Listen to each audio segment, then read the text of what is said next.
Welcome to the channel, Mr.Imahara.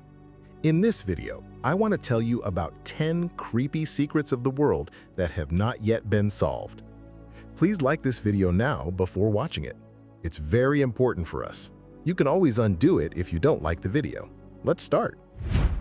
The interstellar object 3ATS, heading towards the inner planets of the solar system, was discovered in early July 2025 in the region of Jupiter's orbit. In October 2025, Object 3ATS will reach the orbit of Mars. By its appearance, this is the third interstellar traveler discovered by humanity, after Oumuamua in 2017 and Comet Borisov in 2019. Now, a new study, signed by the ever-controversial astrophysicist from Harvard, Avi Loeb, in collaboration with Adam Hibbard and Adam Crowell from the London Interstellar Studies Initiative, suggests something disturbing. 3ATS will not be a rock wandering in space, but an alien technology. And what's worse, it may be targeting us in November. The hypothesis sounds like science fiction, but it is supported by data that is as convincing as it is confusing. 3ATS is moving much faster than its predecessors, and its angle of entry into the solar system is completely anomalous. Its course seems to have been carefully planned, rather than following a chaotic or natural trajectory. According to the trio of researchers, such an inclined approach would have several advantages for an extraterrestrial intelligence. Among them are less visibility upon entry and a strategic position for attack or observation. Loeb, known for seeing alien ships where others see asteroids, does not rule out that this object is a reconnaissance probe, or, even worse, sent by a technologically advanced civilization that already knows about our existence. In a recent blog post titled, "Is Interstellar Object 3ATS an Alien Technology?" he argues that we may be facing the fulfillment of a disturbing prophecy, the Dark Forest prediction. The Dark Forest theory, developed by the Chinese writer Liu Cixin in his trilogy The Three-Body Problem, creates a terrifying universe. Each civilization is like a hunter hiding among the trees, with a finger on the trigger, knowing that any emitted signal can attract invisible predators. In this context, silence is survival, and any initiative to establish contact can be seen as a threat. What if 3ATS is not an interstellar embassy, but a warning? What if its arrival is a response to the numerous signals we've been sending into space for decades? From the plates of the Voyager probes to the Arecibo radio messages. Maybe we talked too loudly in a forest that has no mercy for those who make noise. The parallel with Oumuamua is inevitable. This object also showed unexplained characteristics, non-gravitational acceleration, an unusual shape, and a trajectory that turned out to be calculated. Now that 3ATS is repeating this behavior, this pattern is becoming difficult to ignore.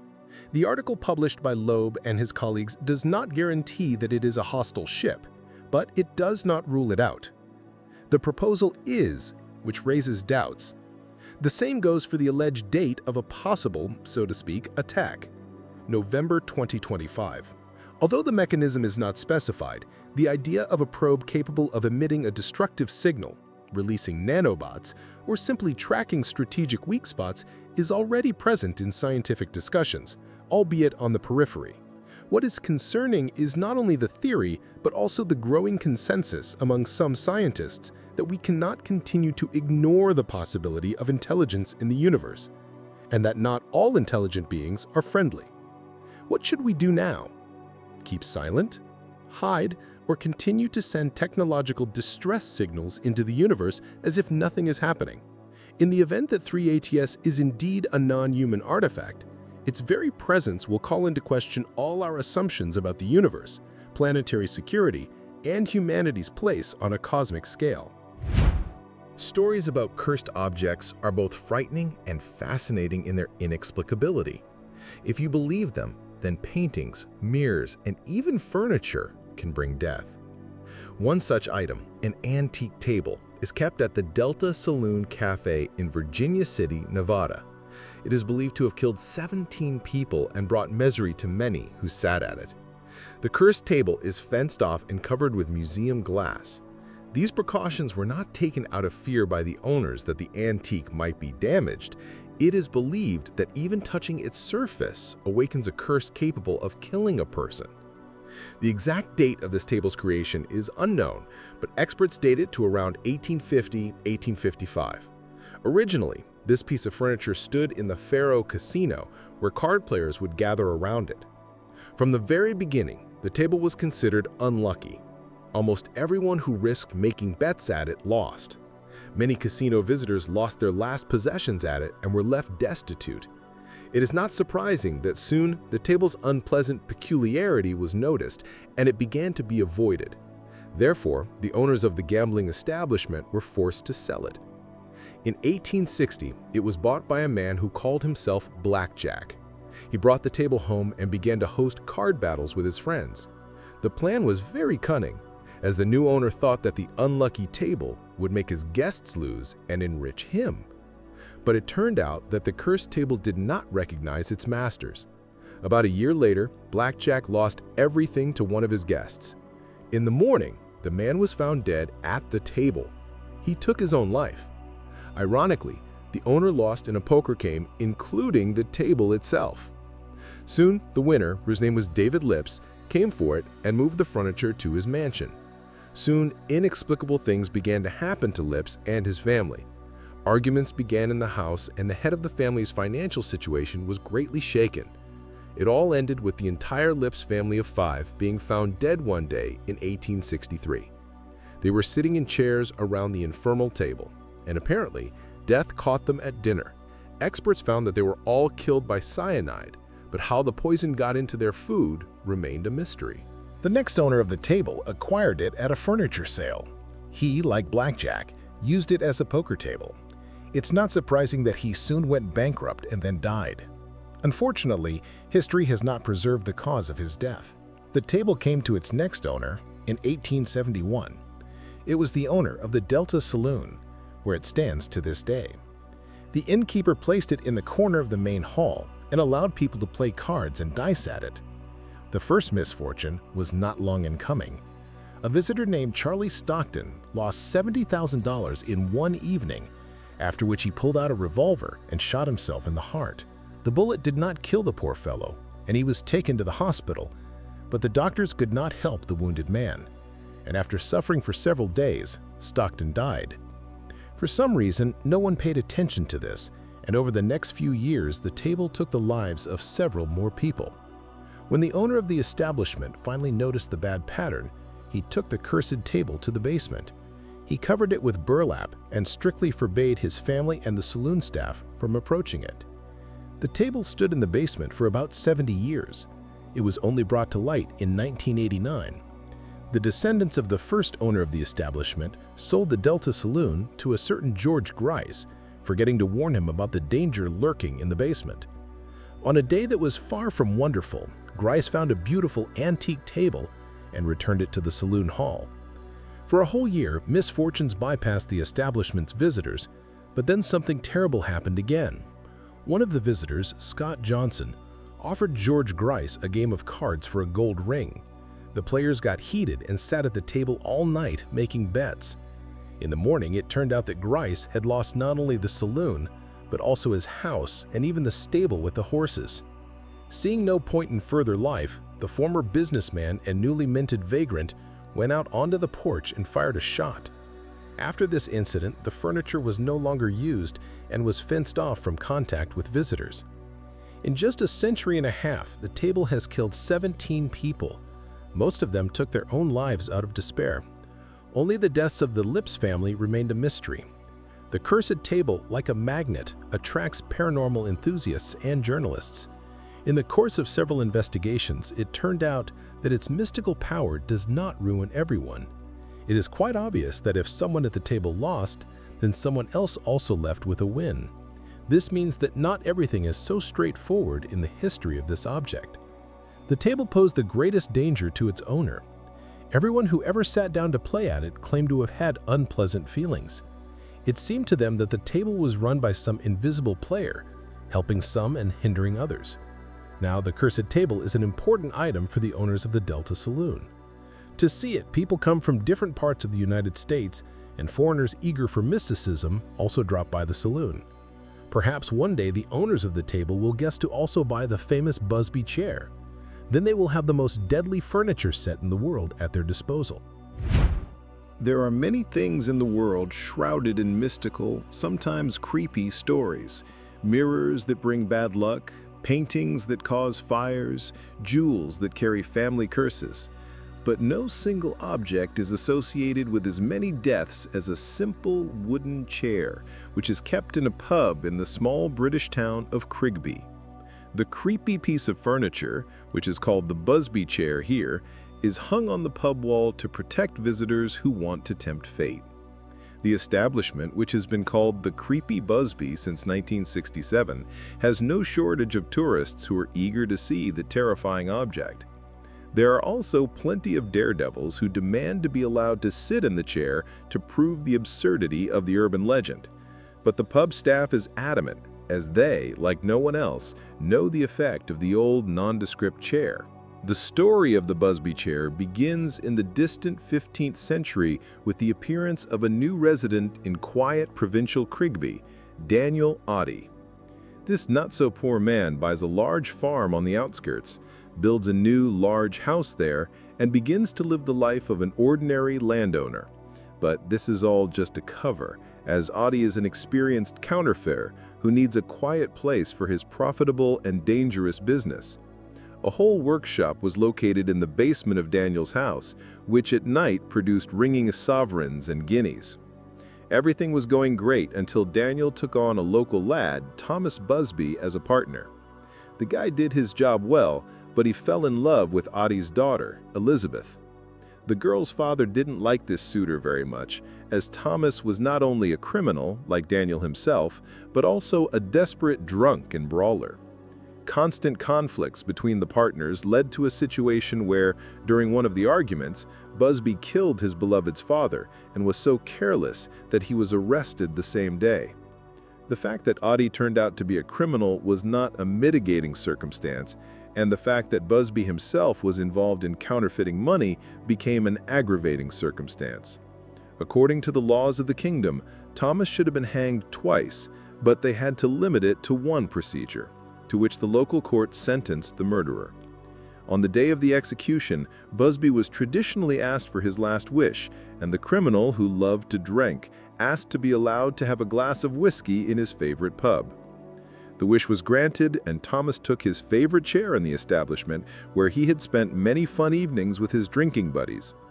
After finishing his last glass, Busby, according to urban legend, exclaimed, "I'm going to die now, and I'm not coming back here anymore, but let anyone who decides to sit in my place die." After that, he was taken to the town square and without unnecessary delays was hoisted on the gallows. No one dared to sit in the Busby chair for more than 10 years until a passing chimney sweep, who did not know about the counterfeiter's curse, accidentally sat down in it. Just a day later, he fell from a roof and died, thereby confirming the diabolical nature of the ill-fated chair. The poor fellow became the first victim of the curse, which killed the careless visitors of the pub until relatively recently. For 3 centuries, at the pub, the Creepy Busby, they keep sad statistics, recording the cases they managed to learn about. The picture is creepy. Over a century, the chair has ruined many visitors who passionately wanted to test its effects. Despite the fact that the chair was set aside and fenced off, it easily collected its terrible tribute. Since the middle of the 20th century, many deaths associated with this piece of furniture are known. 1967 took the lives of 3 people. The first to die were 2 pilots, who after taking turns sitting in the Busby chair, soon died in a single traffic accident. Then, a naval sergeant died, who wanted to make sure that the cursed chair was just an urban legend. The sailor died from some kind of disease, but it took him to the grave so quickly that the supporters of the legend of Tom Busby had no doubts. In 1973, a builder on a business trip to Crigby sat in the chair. Just 3 hours later, he repeated the fate of the first victim of the curse and fell from a roof. Soon after, a certain N. Lather died, a tourist from the USA who was not too lazy to cross the Atlantic to make sure of the owners and the chair's deceitfulness. This lady did not return home, as she crashed in the hotel when the elevator cable broke on the day she visited the creepy Busby. Later, a young pizza delivery guy died, who was showing off in front of his drunk friends in the pub and demonstratively occupied the hangman's chair. The next day, he was hit and killed by a truck that flew onto the sidewalk at high speed. The truck driver could not explain how the accident happened and claimed that for a few seconds he completely lost control of his car. Pub workers also died because of the chair. One such case of death is known for sure. A cleaning lady, tidying up the hall of the establishment, accidentally sat down on the edge of the cursed chair. Just a few weeks later, the woman was killed by a malignant brain tumor. It should be noted that only fatal cases were recorded that occurred shortly after contact with the Busby chair, from half an hour to a month.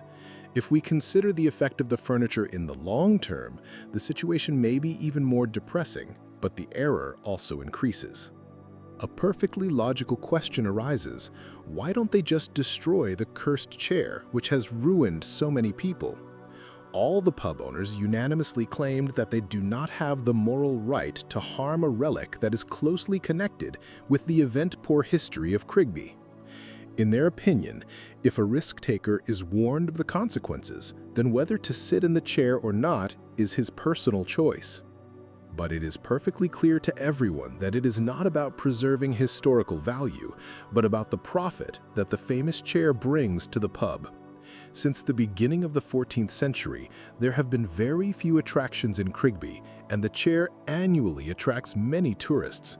The pub was even renamed the Creepy Busby so that visitors to the city would not accidentally miss its sign, which, by the way, depicts the mystical chair.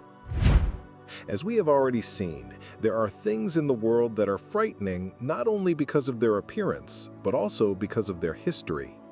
Dolls are one of them. Some of them look innocent, but if you believe paranormal researchers, something sinister may be hiding inside.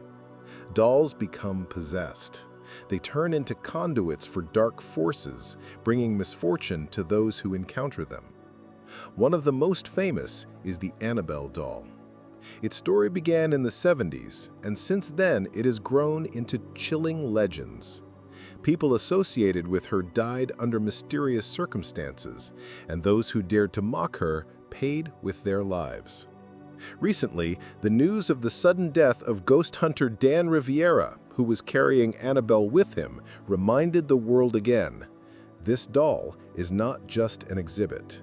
It is truly dangerous.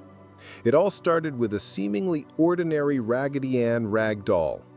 It was bought at an antique store by the mother of a nurse named Donna. The girl took the toy home, but soon noticed something strange. The doll moved on its own. Sometimes it was found in another room, or it changed its pose. At first, Donna and her friend Angie laughed about it, but soon the laughter turned to horror. Donna's friend Lou hated Annabelle at first sight. One night, he woke up with the feeling that someone was strangling him. In front of his eyes was the image of the doll sitting on his chest. A few days later, Lou discovered 7 deep scratches on his chest, 3 horizontal and 4 vertical, as if from claws. But the strangest thing was that the wounds disappeared after 2 days, as if they had never been there. After this, Donna realized something was wrong with the doll. Donna invited a medium to figure out what was happening. During the session, the spirit introduced itself as Annabelle Higgins, a 7-year-old girl who died in that house. She asked to be allowed to keep the doll, promising that she would not cause any harm. Donna and Angie believed her, but it was a trap. The entity inside Annabelle was not the soul of a child. It was a demon who wanted to possess Donna's body. When the girls realized this, it was too late. The doll had already begun to show aggression. The priest who was called to the house refused to even go inside. He advised them to contact demonic entity experts Ed and Lorraine Warren. The Warrens performed a ritual and took Annabelle to their museum, but even they could not destroy her.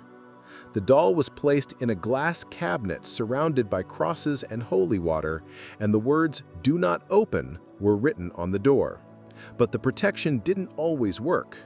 One day, a couple came to the museum. The guy started making fun of Annabelle, hitting the glass and laughing.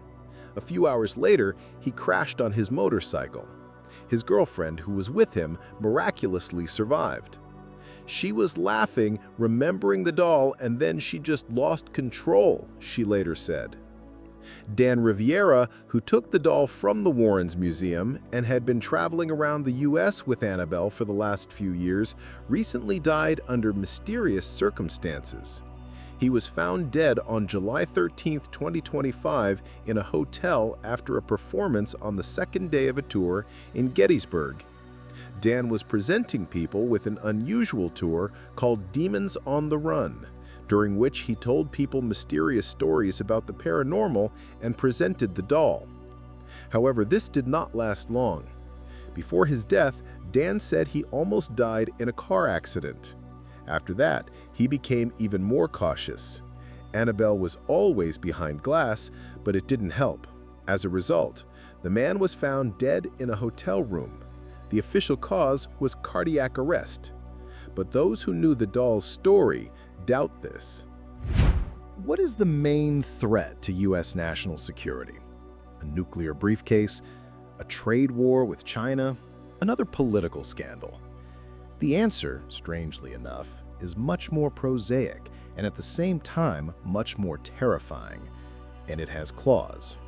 Forget about the respectable ghost of Abraham Lincoln thoughtfully looking out the window or the tapping of Andrew Jackson's cane. These are all cute, scary stories for tourists.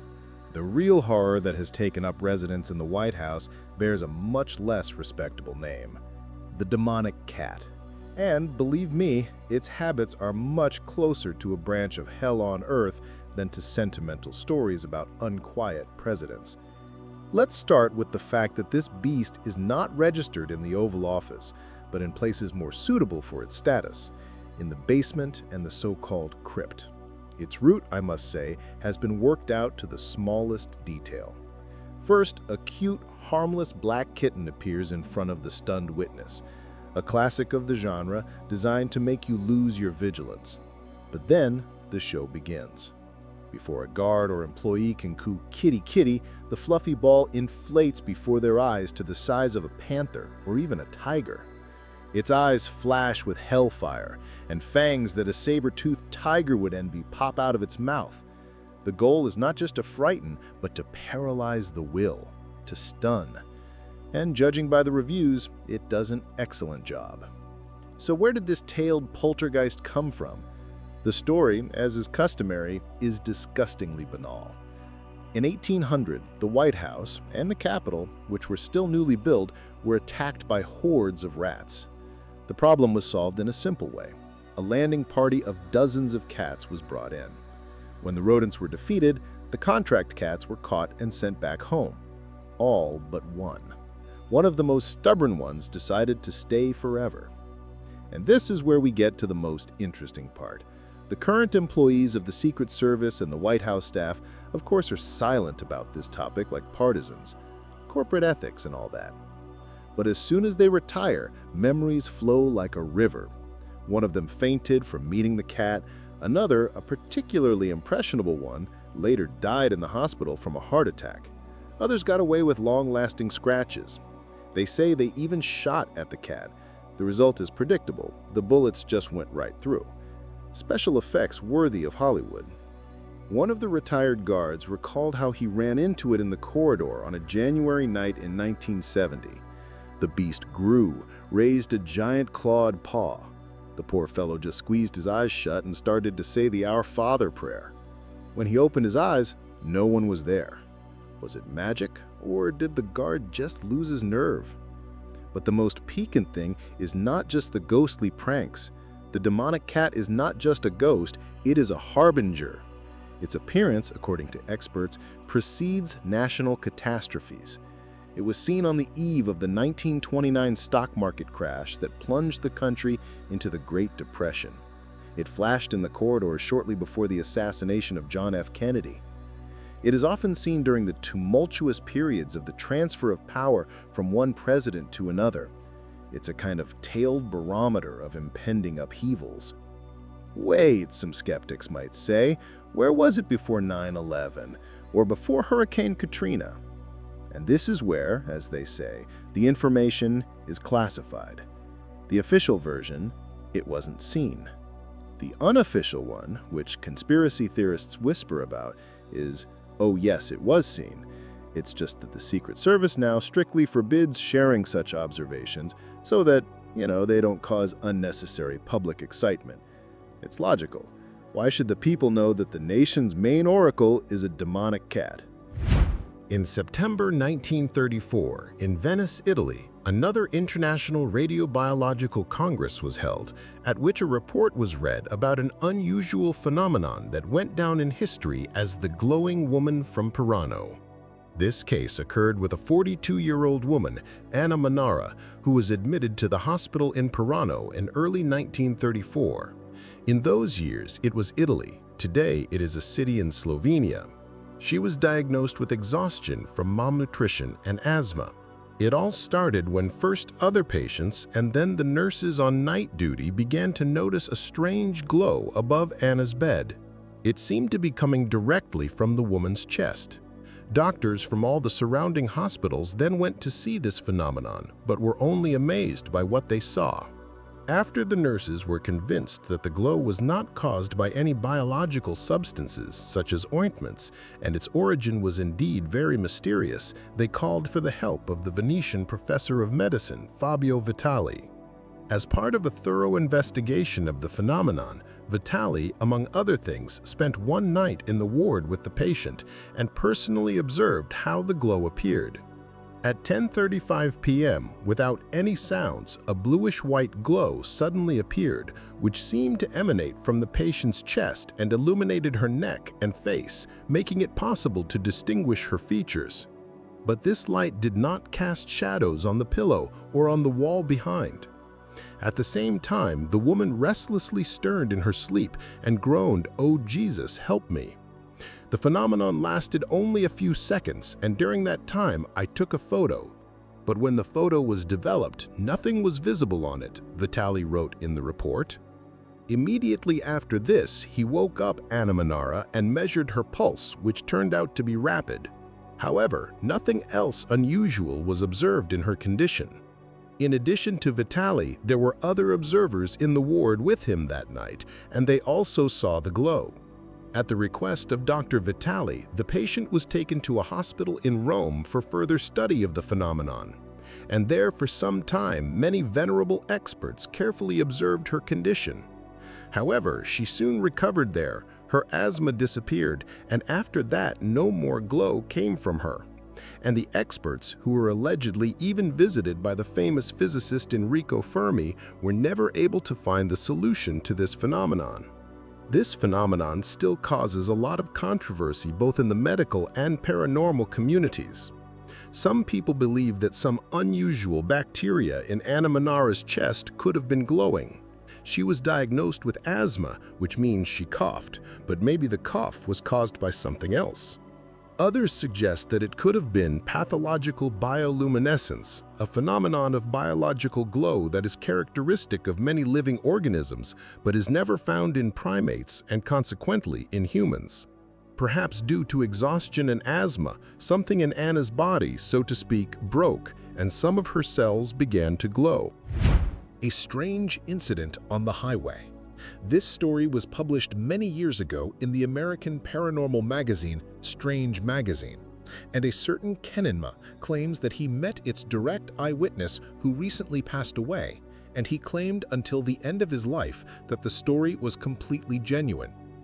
So it happened on October 20, 1969, when this eyewitness with the initials LS, along with Charlie, his business partner, were driving in a car on Highway 167 to the city of Lafayette, Louisiana. It was a perfectly ordinary autumn day, a little cool, but the sky was clear and the weather was good. The highway was almost deserted, so they immediately noticed a large car ahead. It was driving so slowly that LS and Charlie quickly caught up with it and saw that the car looked very old. It was at least several decades old. Most likely it was produced before the Second World War. However, they were very surprised that the car was in magnificent condition for such a rarity. To get a better look at it, Charlie slowed down to drive slowly alongside the car. It was then that they noticed a large license plate on it with the clearly indicated year 1940. Such numbers were very unusual, not to say illegal, unless this car was a rare antique specimen or was used in some ceremonial runs. As they began to overtake this rarity on the left, they saw that a young woman was behind the wheel, and a child, most likely a girl, was sitting next to her in the passenger seat. The woman was wearing a warm coat with a fur collar and a hat with a lush feather, and the girl was wearing a thick cloth coat and a cap. Both the woman and the child were dressed so retro that they looked like they had stepped out of a pre-war black and white film. In 1969, no one in the US dressed like that, not even in remote rural areas. And they were dressed too warmly for the slightly cool autumn weather, more like for winter. When LS paid attention to the woman's face, he saw that she was very distressed and frightened, if not in a panic. She desperately turned her head from side to side and constantly looked back as if she had lost someone or something or was looking for help. There was an expression on her face as if she was about to cry. LS spoke to her and asked if she needed help, and she nodded, yes. Then LS asked her to pull over to the side of the road. The woman in the old car began to slow down, and Charlie's car was a little ahead, and when they also slowed down and stopped on the side of the road a couple of moments later, they turned around, and there was no retro car nearby. It seemed to have vanished in an instant. It was nowhere to be seen, neither on the road nor on the sides, and there was no place at all where it could have disappeared in such a short time. It just disappeared with its driver and child. Soon, another car, not a retro one, but a perfectly ordinary one, drove up to them and stopped next to LS and Charlie's car. An agitated driver jumped out of it and began questioning them about where the other car had gone.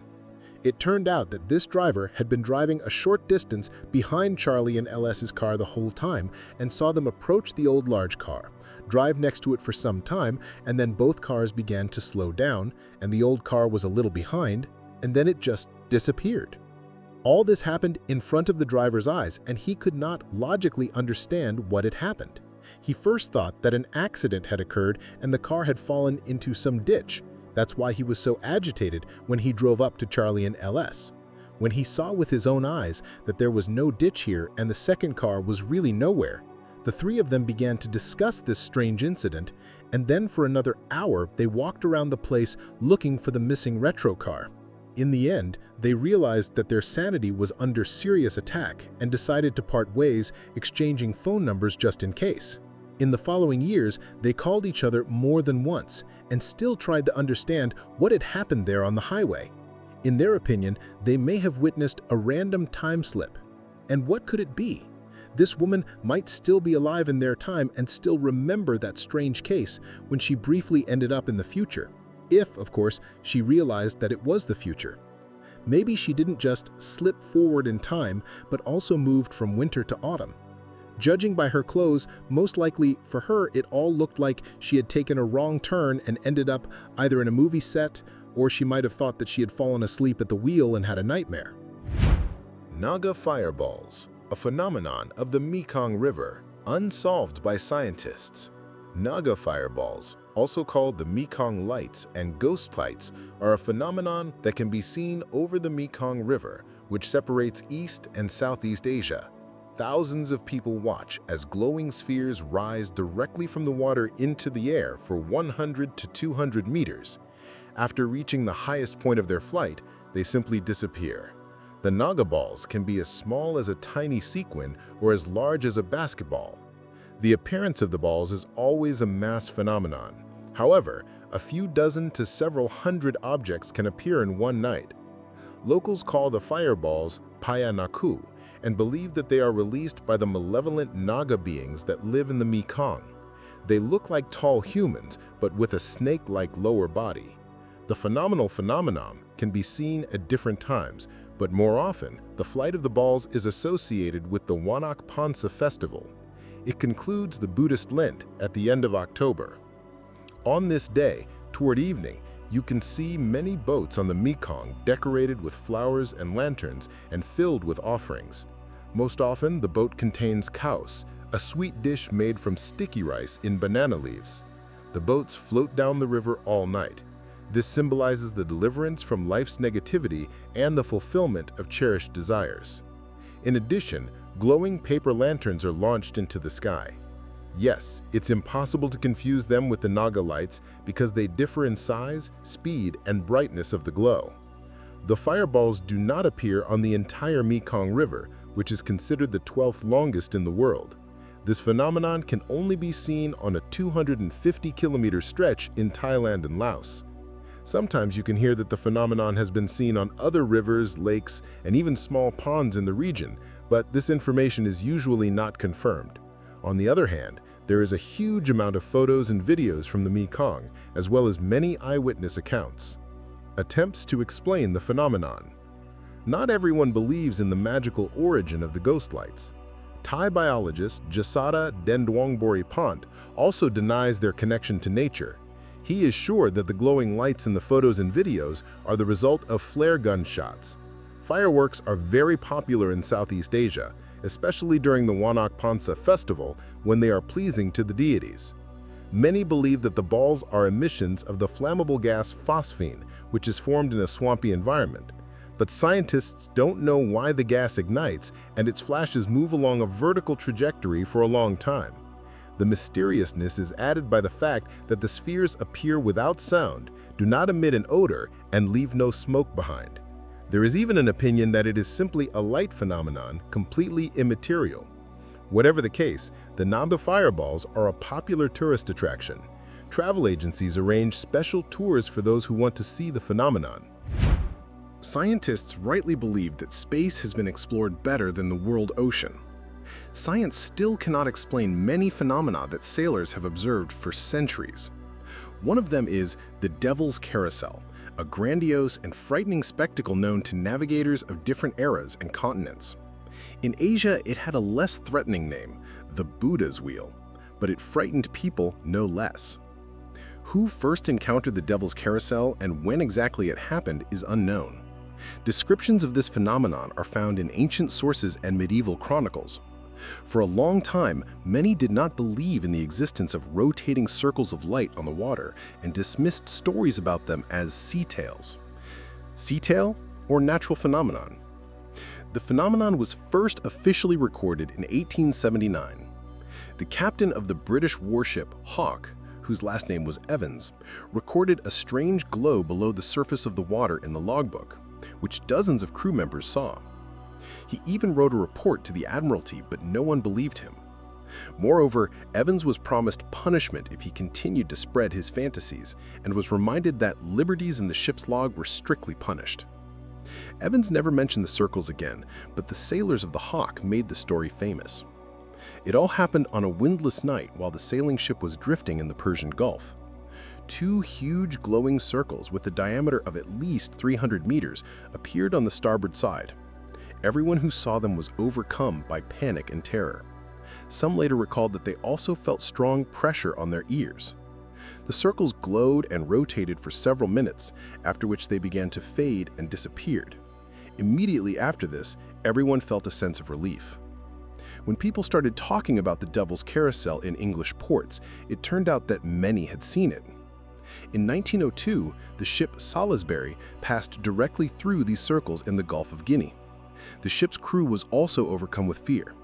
Some also saw an object surrounded by lights rise from the water away from the ship and then sink again a few moments later. In 1907, the sailors of the ship Delta encountered the carousel in the Strait of Malacca near the island of Kalimantan. The first mate followed instructions and recorded the events in the logbook. He wrote that he saw yellow rays that rotated like a propeller on the surface of the ocean. The length of each ray was at least 300 meters. The Devil's Carousel and science. Sources that are difficult to dispute also mention the Devil's Carousel. Something similar was described by the English naturalist Charles Darwin in his famous voyage on the ship Beagle. And in 1977, a Soviet research vessel, the Vladimir Vorobyov, found itself in the center of such a circle with a radius of 150 to 200 meters. This happened at night in the Bay of Bengal. The circle rotated for at least half an hour, after which it began to shrink and disappeared. Scientists did not miss the chance and tried to study the phenomenon. They measured the water temperature in the area of the circle and took samples. It turned out that the ocean at the surface in this place was, just like in other parts of the bay, heated to plus 26 degrees Celsius. No traces of plankton or other organisms capable of causing the water to glow were found in the water. So, nothing unusual was noticed. Before this, the glowing circles were explained by the presence of plankton, which accumulates in certain places due to underwater earthquakes. To date, there are more than 100 hypotheses for the appearance of the Devil's Carousel, but none of them can be called scientifically sound enough to claim that the mystery has been solved. There is an amazing and in some ways even mystical place in the remote wilderness of southeastern Finland. A no less large granite rock rests on a huge boulder that has grown into the ground. Moreover, the area of their contact is so small and the angle of the upper stone is such that it seems that just a little more and the upper one will roll off the lower one. But it does not roll off, but seems to balance on the edge of a cliff, and even if you push it, it will not move. This is the balancing boulder Kumaki, which translates from Finnish as strange stone. It is so strange that, contrary to the laws of gravity, it has been in a suspended state for the last 11 or even 12 millennia. Scientists explain the appearance of Kumaki by the action of the last Pleistocene glacier. They say that the glacier spreading across the land brought the stone from somewhere in the north or west, perhaps from Sweden or Norway, located within the so-called Baltic Shield, a massive folded formation consisting of granites and gneisses. Then the glacier began to melt, and the stone remained in a new place and in a very unusual position. However, the scientific version of the stone's origin does not satisfy everyone. Some old-timers are more inclined to trust ancient legends. They claim that the stone is not just strange, but also alive, that there are mysterious voids inside the stone, and that at night sounds are heard from the boulder that resemble heavy breathing.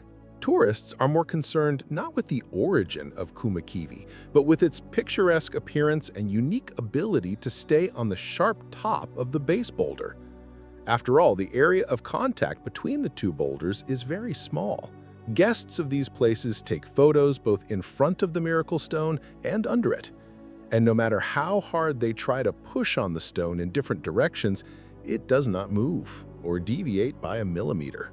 The mystery of Kumaki is still unsolved. It is completely unclear how the stone maintains its balance. It is really very strange. The boulder is 5 by 7 meters in size, weighs about 500 tons, and the contact surface area with the lower stone is only half a square meter. It's a mystery. With this, I would like to end this video with 10 creepy mysteries of the world that have not been solved so far. But, and this is already a tradition, for everyone who watched this video to the end, I suggest you learn a bonus fact. The Eyes of the Mountain, a mystical phenomenon in Tibet. On the night of October 8, 2004, a total lunar eclipse occurred. Pilgrims from Buryatia set up for the night near a sacred mountain in Tibet. Among them was the famous photographer Vyacheslav Kipluk. While his comrades were resting, Vyacheslav and his friend Yevgeny left the tent and went away from the camp to photograph the stars in the night sky. This is one of the travelers' hobbies. At that moment, they became witnesses to a fact that is difficult to call anything other than mystical. A real, 2 huge fiery eyes suddenly flared up on the mountain in front of them. Despite the shock, Vyacheslav acted professionally and managed to photograph the glowing eyes of the mountain. Upon returning to Ulan-Ude, the photographer brought the picture to the editorial office of the News of Buryatia website. Next to the sacred mountain, there are 2 completely bare rocks. They are called the Defenders of Chenrezig. Suddenly, on one of them in the pitch darkness, 2 huge yellow eyes lit up.